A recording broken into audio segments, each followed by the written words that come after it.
अस्सलामुअलैकुम वेलकम करते हैं सऊदी टॉप न्यूज़ में। नाज़रीन, बड़ी ख़बर आप लोगों के साथ शेयर करते चले। सऊदी जवाज़ात और मिनिस्ट्री ऑफ इंटीरियर की जानिब से इंतहाई अहम अपडेट सामने आई है।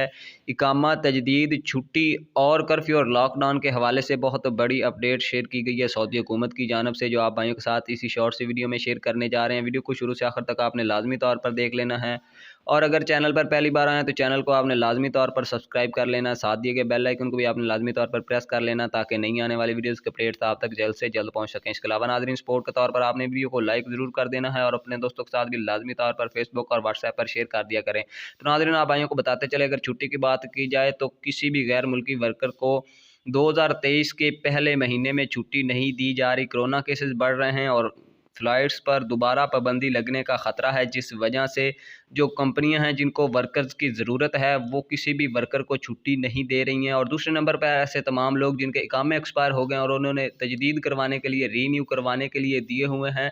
जवाज़ात की जानिब से ये अपडेट सामने आ रही है कि उनके इकामे भी 2023 के पहले महीने में तजदीद नहीं किए जाएंगे।